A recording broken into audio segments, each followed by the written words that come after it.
ಕೃತಿಕಾರರ ಪರಿಚಯ. ಲಾವಣಿಗಳು ಜನಪದ ಸಾಹಿತ್ಯದ ಒಂದು ವಿಶಿಷ್ಟ ಪ್ರಕಾರ.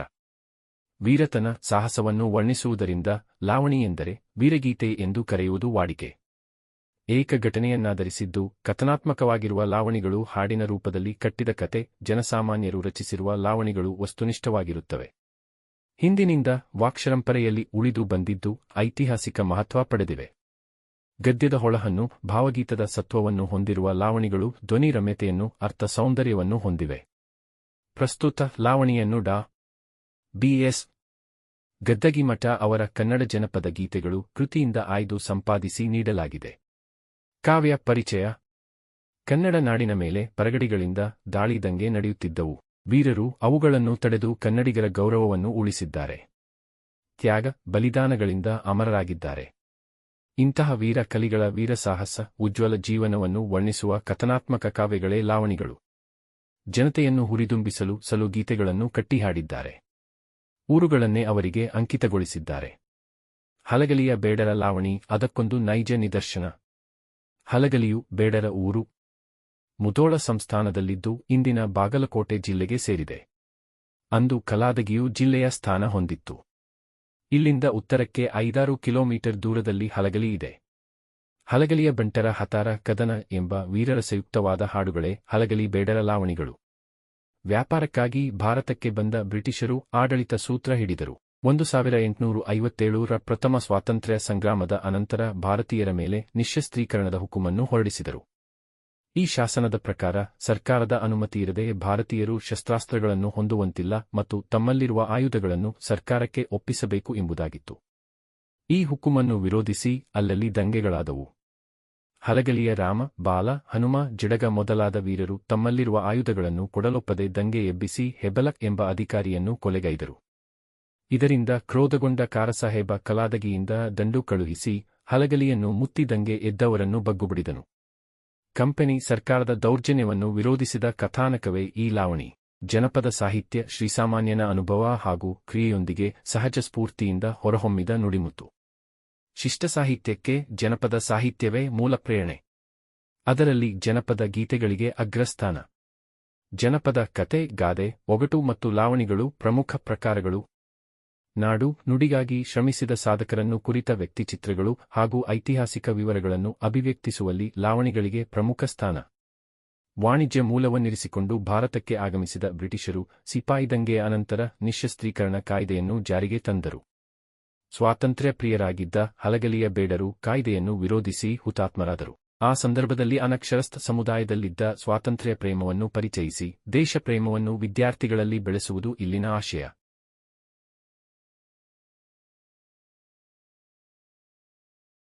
Introduction to the author. Lavnis are a unique genre of folk literature. Since they describe heroism and adventure, it is customary to call Lavnis Veera Geeta. Lavnis, which are narrative based on a single incident, are stories composed in the form of songs, while Lavnis composed by common people are objective. They have survived in the oral tradition from the past and have acquired historical importance.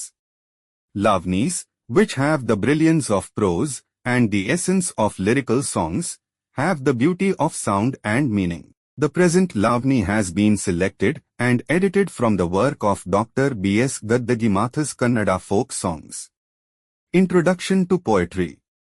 There were attacks and rebellions by the Paragadis on the Kannada land. The heroes stopped them and saved the honor of the Kannadigas. They have become immortal through sacrifice and sacrifice. Ballads are narrative poems that describe the heroic deeds and bright lives of such brave warriors. They have composed and sung many songs to cheer up the people. They have even named the towns after them. The Halgali Bedra ballad is a real example of that. Halgali is a Bedra village. It is located in the Mudhol state and is part of the present-day Bagalkot district. At that time, Kaladgi had the status of a district. Halgali is 5 or 6 kilometers north of here. The Halgali Bedra ballads are heroic songs called Halgaliya Buntar Hatara Kadana. The British, who came to India for trade, took over the administration. After the First War of Independence in 1857, they issued a disarmament decree on the Indians.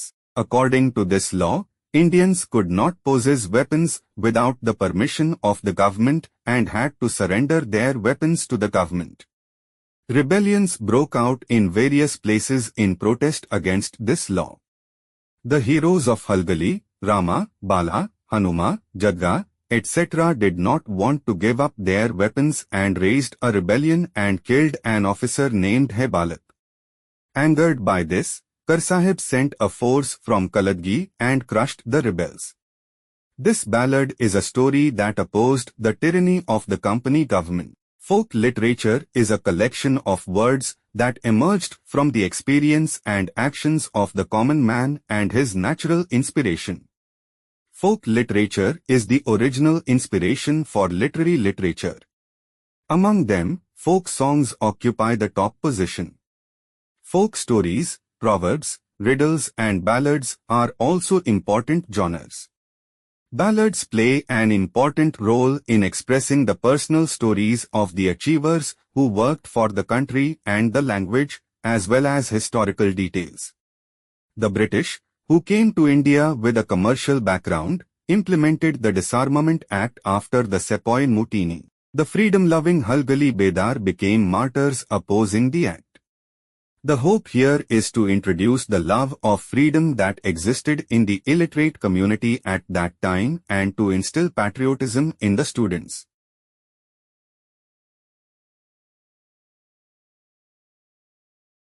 ಹೊತ್ತು ಬಂದಿತು ಮತ್ತ ನೋಡಿರಿ ಕತ್ತಿ ಹಿಡಿಯುವ ಜನಕ. ಸಿಟ್ಟಿನ ಮಂದಿ ಹಲಗಲಿ ಬಂಟರು ಮುಟ್ಟಲಿಲೋ ದಡಕಪ್ಪ. ಈ ಪದ್ಯದಲ್ಲಿ ಕವಿ ಸಮಾಜದಲ್ಲಿ ಸಂಭವಿಸಿರುವ ಅಶಾಂತಿ ಮತ್ತು ಕ್ರೌರ್ಯದ ಸ್ಥಿತಿಯನ್ನು ಚಿತ್ರಿಸಿದ್ದಾರೆ. ಕತ್ತಿ ಹಿಡಿದು ಕೋಪದಿಂದ ನಿಂತ ಜನರನ್ನು ನೋಡಿ ಅವರೊಂದಿಗೆ ಹೋರಾಡಬೇಕಾದ ಹಲಗಲಿ ಬಂಟರು ಸಹ ಭಯದಿಂದ ಮುಂದೆ ಬರದೆ ನಡುಗುತ್ತಿದ್ದಾರೆ. ಇದು ಪರಿಸ್ಥಿತಿ ಎಷ್ಟು ಭಯಾನಕವಾಗಿತ್ತೆಂಬುದನ್ನು ತೋರ್ಪಡಿಸುತ್ತದೆ. In this verse, the poet portrays a scene of unrest and cruelty prevailing in society. People are seen holding swords with rage, creating a fearful atmosphere, and even the brave Halgali warriors, who were known for their valor, hesitate to step forward and tremble with fear. This highlights how terrifying and intense the situation had become. ವಿಲಾತಿಯಿಂದ ಹುಕುಮ ಕಳಿಸಿತು ಕುಂಪಣಿ ಸರಕಾರ. ಎಲ್ಲ ಜನರಿಗೆ ಜೋರ ಮಾಡಿ ಕಸಿದುಕೊಳ್ಳಿರಿ ಹತಾರ. ಹಲಗರಹಳ್ಳಿ ಮುದೋಳ ಹತ್ತರ ಮೆರೆಯಿತೋ ಸುತ್ತಮುತ್ತ. ಪೂಜೇರಿ ಹನುಮ ಬ್ಯಾಡರ ಬಾಲ ಜಡಗರಾಮ ಮಸಲತ್ತ. ಕಯ್ಯಾನ ಹತಾರ ಕೊಡಬಾರದೋ ನಾವು 4 ಮಂದಿ ಜತ್ತ. ಹತಾರ ಹೋದಿಂದ ಬಾರದು ಜೀವ ಸತ್ತು ಹೋಗುವುದು ಗೊತ್ತ. ಹೊಡಿರಿ ಜಗಳ ಕೂಡಿ ತೀರ್ತೇವು ಕುಮಕಿ ನಮ್ಮದ್ಯಾವತ್ತ. ಒಳಗಿಂದೊಳಗ ವಚನ ಕೊಟ್ಟರೋ ಬ್ಯಾಡರೆಲ್ಲ ಕಲ್ತ. ಕಾರಕೂನನ ಕಪಾಳಕ ಬಡಿದರ ಸಿಪಾಯಿ ನೆಲಕ ಬಿತ್ತ. ಆಗಿಂದಾಗದು ಖದ ಸುದ್ದಿ ಸಾಹೇಬಗ ಹೋಯ್ತ. ಈ ಪದ್ಯದಲ್ಲಿ ಕವಿ ಹಲಗಲಿ ಉರಿಯ ರೈತರ ಧೈರ್ಯಶಾಲಿ ಹೋರಾಟವನ್ನು ವಿವರಿಸುತ್ತಾರೆ. ವಿಲಾಯಿತಿಯಿಂದ ಕಂಪನಿ ಸರ್ಕಾರವು ಹತಾರವನ್ನು ಜನರಿಂದ ಬಲವಂತವಾಗಿ ಕಸಿದುಕೊಳ್ಳುವಂತೆ ಆದೇಶಿಸಿದಾಗ ಹಲಗಲಿ ಮುದೋಳ ಸುತ್ತಮುತ್ತಲಿನ ಗ್ರಾಮಗಳ ಜನರು ಒಗ್ಗೂಡಿದರು. ಪೂಜೇರಿ ಹನುಮಂತ ಬ್ಯಾಡರ ಬಾಲ ಜಡಗರಾಮ ಹಾಗೂ ಇತರ ನಾಯಕರು ನಮ್ಮ ಕೈಯಲ್ಲಿ ಇರುವ ಹತಾರವನ್ನು ಕೊಡುವುದಿಲ್ಲ, ಕೊಟ್ಟರೆ ಬದುಕುವುದೇ ಇಲ್ಲ ಎಂದು ಶಪಥ ಮಾಡಿದರು. ಅವರು ಒಟ್ಟಾಗಿ ಹೋರಾಡುವುದಾಗಿ ಗುಪ್ತವಾಗಿ ವಾಗ್ದಾನ ಮಾಡಿಕೊಂಡರು. ಹೋರಾಟದಲ್ಲಿ ಕಾರಕೂನನ ಕಪಾಳಕ್ಕೆ ಹೊಡೆದ ಪರಿಣಾಮ ಸಿಪಾಯಿ ನೆಲಕ್ಕುರುಳಿದನು. ಈ ಘಟನೆ ತಕ್ಷಣವೇ ಅಧಿಕಾರಿಗಳ ಕಿವಿಗೆ ತಲುಪಿ ಹಲಗಲಿ ಹೋರಾಟದದು ಖಕರ ಸುದ್ದಿ ಆಂಗ್ಲ ಸಾಹೇಬರ ತನಕ ತಲುಪಿತು. In this verse, the poet narrates the brave resistance of the farmers of Halgali. The company government sent orders from England to forcibly seize weapons from the people, but the villagers of Halgali, Mudhol, and surrounding areas united. Leaders like Pujeri Hanuma and Byadri youth Jadgarma declared, "We will not surrender our weapons. If we give them away, we will lose our lives."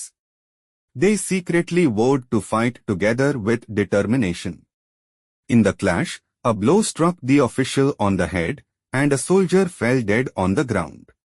This incident quickly spread as sad news and reached the ears of the English officers, marking the beginning of Halgali's tragic yet heroic struggle. ಸಿಟ್ಟೆಲಿ ಮುಂಗೈ ಕಟ್ಟನೆ ಕಡ್ಕೊಂಡ ಹುಕುಮ ಕೊಟ್ಟ ಸಾಹೇಬಾಗ. ಕುದರಿ ಮಂದಿ ಕೂಡಿ ಮುಟ್ಟಿತೋ ಹಲಗಲಿ ತಳದ ಮ್ಯಾಗ. ಒಳಗಿನ ಮಂದಿ ಗುಂಡು ಹೊಡಿದರೆ ಮುಂಗಾರಿ ಸಿಡಿಲ ಸಿಡಿದ್ದಂಗ. ಹೊರಗಿನ ಮಂದಿ ಗುಂಡ ಹತ್ತಿ ಸರಿದು ನಿಂತರೋ ಹಿಡಿದುದಂಗ. ಕಾಗದ ಬರೆದು ಕಳುವ್ಯಾರೆ ಬೇಗ ದಂಡು ಬರಲೆಂತ ಹಿಂಗ. ದಂಡ ಬಂದಿತೋ ತಯಾರಾಗಿ ಜಲದ ಮಾಡಿ ಹಲಗಲಿಗಿ. ಈ ಪದ್ಯದಲ್ಲಿ ಹಲಗಲಿ ಹೋರಾಟದ ಕ್ರೂರ ಮುಖವನ್ನು ಕವಿ ಚಿತ್ರಿಸಿದ್ದಾರೆ.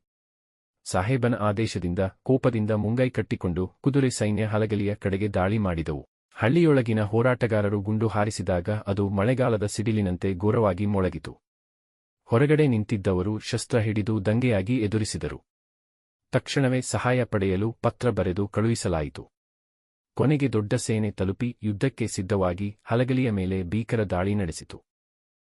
In this verse, the poet describes the brutal phase of the Halgali rebellion. Following the command of the English officer, soldiers mounted on horses advanced towards Halgali with rage and determination.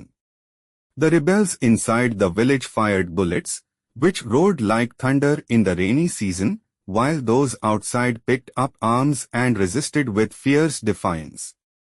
A letter was quickly sent asking for reinforcements, and soon a large army arrived, fully prepared, and launched a fierce and devastating attack on Halgali. ಬೆನ್ನತ್ತಿ ತಿರಿತಿರ್ವಿ ಕಡಿದರೋ ಏನು ಉಳಿಯದ್ದಂಗ. ನಡುವೆ ಹಾಕ್ಕೊಂಡು ಹೊಡೆದರೋ ಗುಂಡ ಕರುಣ ಇಲ್ಲದ್ದಂಗ. ಚಟೆಕಾರರು ಚೌಕಿ ಮಾಡುತ್ತ ನಡಿದರೂ ಹೇಳದೆ ಗುಡದಾಗ. ಅಗಸಿಗೆ ಬಂದು ಹೆಬ್ಬಲಕ ಸಾಬ ಹೇಳತಾನ ಬುದ್ಧಿಮಾತ. ಕೊಡುತ್ತೀವಿ ಕಬೂಲ ಕೇಳರಿ ಮಾತ ಹೋಗಬ್ಯಾಡರಿ ಸತ್ಯ. ಅನ್ನುವ ಮಾತಿಗೆ ನಂಬಿಗೆ ಸಾಲದೆ ಹನುಮ ಬಂದನೋ ಮುಂದಿತ್ತ. ಈ ಪದ್ಯದಲ್ಲಿ ಹಲಗಲಿ ಹೋರಾಟದ ಉಗ್ರತೆಯನ್ನು ಮತ್ತು ಜನರ ಬದ್ಧತೆಯನ್ನು ಕವಿ ವಿವರಿಸುತ್ತಾರೆ. ಹೋರಾಟದಲ್ಲಿ ಶತ್ರುಗಳು ಬೆನ್ನಟ್ಟುತ್ತಾ ಕಡಿದರೂ ಹೋರಾಟಗಾರರು ಹಿಂದೆ ಸರಿಯದೆ ಹೋರಾಟ ಮುಂದುವರೆಸಿದರು. ಮಧ್ಯದಲ್ಲಿ ಗುಂಡು ಹಾರಿಸಿದಾಗ ಅದರಲ್ಲೇ ಕರುಣೆ ಇಲ್ಲದಂತೆ ಅನೇಕರು ಬಲಿಯಾದರು. ಚಟೆಕಾರರು ಚೌಕಿಯನ್ನು ನಿರ್ಮಿಸಿ ಒಳಗೆ ನಡೆಯುತ್ತಿರುವುದನ್ನು ಹೊರಗೆ ತಿಳಿಸದೆ ಕುತಂತ್ರ ನಡೆಸಿದರು. ಆಗಸಿಯ ಹೆಬ್ಬಲಕ ಸಾಹೇಬ ಬಂದು ಬುದ್ಧಿಮಾತು ಕೇಳಿ ಶರಣಾಗಿರಿ ಕಬೂಲ್ ಕೊಡಿ ಎಂದು ಹೇಳಿದರು. ಆದರೆ ಹೋರಾಟಗಾರರು ನಮ್ಮ ಮಾತಿಗೆ ನಂಬಿಕೆ ಇಲ್ಲ, ದ್ರೋಹ ನಡೆಯಬಹುದು ಎಂದು ಶರಣಾಗದಂತೆ ಹನುಮಂತ ಮುಂದೆ ಬಂದು ಹೋರಾಟ ಮುಂದುವರೆಸಿದನು. In this verse, the poet highlights the intensity of the Halgali rebellion and the determination of its people. Even when the enemy chased and struck them repeatedly, the rebels did not retreat but fought on bravely. Bullets fired mercilessly claimed many lives, showing no compassion. The British officers set up camp and schemed secretly without revealing their moves. Then Heblaka Sahib approached, urging them to surrender peacefully and give their consent. But the rebels, distrusting his words and aware of the deceit, refused to surrender.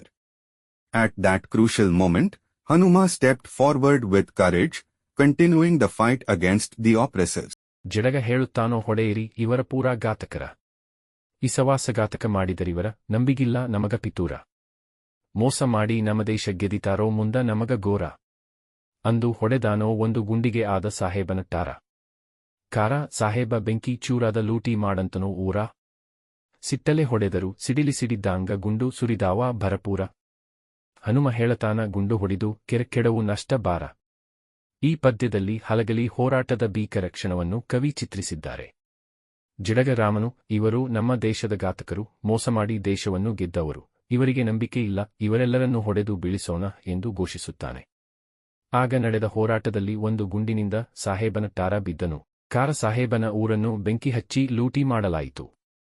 ಹೋರಾಟಗಾರರ ಗುಂಡಿನ ದಾಳಿ ಸಿಡಿಲಿನಂತೆ ಸಿಡಿದು ಭಾರೀ ಪ್ರಮಾಣದಲ್ಲಿ ಸುರಿಯಿತು.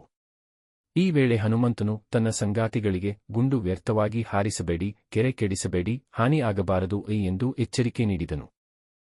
In this verse, the poet depicts a fierce moment of the Halgali rebellion.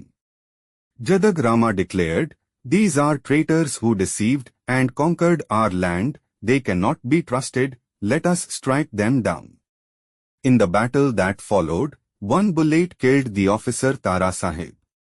The village of Kara Sahib was set ablaze and looted. The rebels' gunfire roared and poured down like thunder and lightning. At this moment, Hanuma cautioned his companions, saying, "Do not waste bullets, do not damage the tanks, avoid unnecessary destruction." 300 ಮಂದಿ ಮೈಮ್ಯಾಗ ಬಂದರ ಆಗ ನೋಡೋ ಜೋರ. ಭೀಮನು ಇದುರಿಗೆ ನಿಂತ 500 ಮಂದಿಗೆ ಮತ್ತ. ಬಾಲನು ಮಾಡಿದ ಕಸರತ್ತ ಕುದುರೆಯ ಕಡಿದು 10-20.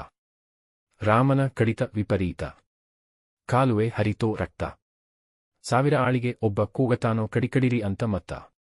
4 ಮಂದಿ ಹಿಂಗ ಕಡಿದು ಸತ್ತರೋ ಹಲಗಲಿ ಬಂಟರಣ್ಣ ಜನಕ್.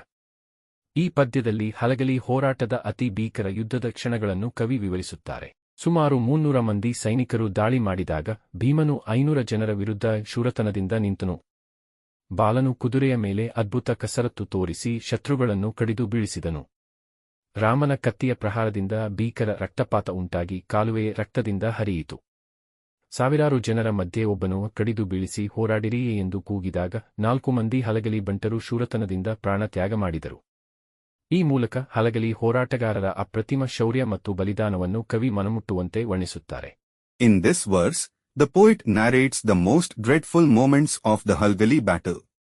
Around 300 soldiers attacked, but Bhima stood valiantly, resisting 500 men with unmatched courage. Bala displayed extraordinary skills on horseback, striking down enemies, while Rama's sword inflicted massive destruction, turning the canals into streams of blood. In the midst of thousands, one voice shouted, "Strike them down, fight on," and in that fierce clash, 4 brave Halgali warriors sacrificed their lives. Through this, the poet movingly portrays the unmatched bravery and sacrifice of the Halgali fighters. ಕೊಡಲಿ ಕೋರೆ ಕುಡ ಕಬ್ಬಿಣ ಮೊಸರು ಬೆಣ್ಣೆ ಹಾಲ ಉಪ್ಪು ಎಣ್ಣೆ ಅರಿಸಿನ ಜೀರಗಿ ಅಕ್ಕಿಸಕ್ಕಾವು ಬೆಲ್ಲ ಗಂಗಳ ಚೆರಗಿ ಮಂಗಳ ಸೂತ್ರ ಹೋದವು ಬೀಸುಕಲ್ಲ ಹಾಳಾಗಿ ಹೋಯಿತು ಅತ್ತು ವರ್ಣಿಸಿ ಹೇಳಲಿ ನಾನೆಷ್ಟ ಸಿಕ್ಕದ್ದು ತಗೊಂಡು ಸರದ ನಿಂತರೋ ಊರಿಗೆ ಕೊಳ್ಳಿ ಕೊಟ್ಟ ಬೂದಿ ಮಾಡ್ಯಾರೋ ಹಲಗಲಿ ಸುಟ್ಟು ಗುರ್ತುಳಿಯಲಿಲ್ಲೆಳ್ಳಷ್ಟು ಕಾಣದೆ ಹೋಯಿತೋ ಕೆಟ್ಟು ವರ್ಣಿಸಿ ಹೇಳಿದೆ ಕಂಡಷ್ಟು ಕುರ್ತಕೋಟಿ ಕಲ್ಮೀಶನ ದಯದಿಂದ ಹಾಡಿದೆನಣ್ಣ ಜನಕ. ಈ ಪದ್ಯದಲ್ಲಿ ಹಲಗಲಿ ಹೋರಾಟದ ನಂತರದ ಭೀಕರ ನಾಶವನ್ನು ಕವಿ ಮನಮುಟ್ಟುವಂತೆ ವರ್ಣಿಸುತ್ತಾರೆ. ಕೊಡಲಿ ಕೋರ ಕಬ್ಬಿಣದ ಉಪಕರಣಗಳು ಹಾಲು ಬೆಣ್ಣೆ ಮೊಸರು ಉಪ್ಪು ಎಣ್ಣೆ ಅಕ್ಕಿ ಸಕ್ಕರೆ ಬೆಲ್ಲ ಅರಿಶಿನ ಜೀರಿಗೆ ಮುಂತಾದ ಗೃಹೋಪಯೋಗಿ ವಸ್ತುಗಳನ್ನೆಲ್ಲ ದೋಚಿಕೊಂಡು ಹೋಗಿದರು. ಮನೆಗಳನ್ನು ಸುಟ್ಟು ಗಂಗಾಲ ಚೆದುರಿತು ಮಂಗಳಸೂತ್ರಗಳವರೆಗೂ ಕಳೆದು ಹೋಯಿತು. ಹಳ್ಳಿಯೆಲ್ಲ ಹಾಳಾಗಿ ಬೂದಿಯಾಗಿ ಗುರುತು ಕೂಡ ಉಳಿಯಲಿಲ್ಲ. ಜನರು ತಂದುಕೊಂಡದ್ದನ್ನು ಸರದಿಯಲ್ಲಿ ನಿಲ್ಲಿಸಿ ದೋಚಿಕೊಂಡು ಹೋದರು. ಹೀಗೆ ಹಲಗಲಿ ಸಂಪೂರ್ಣವಾಗಿ ಸುಟ್ಟು ಬೂದಿಯಾಯಿತು. ಕವಿ ನಾನು ಕಂಡಷ್ಟನ್ನು ವರ್ಣಿಸಿದೆ, ಆದರೆ ಅದು ಎಷ್ಟು ದೊಡ್ಡ ದುರಂತವಾಗಿತ್ತೆಂದರೆ ಮಾತಿನಲ್ಲಿ ಹೇಳಲು ಅಸಾಧ್ಯ ಎಂದು ನೋವಿನಿಂದ ಹೇಳುತ್ತಾನೆ. ಕೊನೆಯಲ್ಲಿ ಕವಿ ಈ ದುರಂತವನ್ನು ನಾನು ಕುರ್ತಕೋಟಿ ಕಲ್ಮೀಶನ ಕೃಪೆಯಿಂದ ಹಾಡಿದ್ದೇನೆಯೇ ಎಂದು ಭಾವೋದ್ರಿಕ್ತಿಯಿಂದ ಹೇಳುತ್ತಾನೆ. Dear students, if you find these lessons explained is helpful, please share this video with your friends. Subscribe to our channel for simple and clear lesson explanations. Check the description for links to other lesson summaries and join our WhatsApp channel for daily Kannada and Hindi lessons, useful phrases and grammar tips. Start learning today and speak confidently.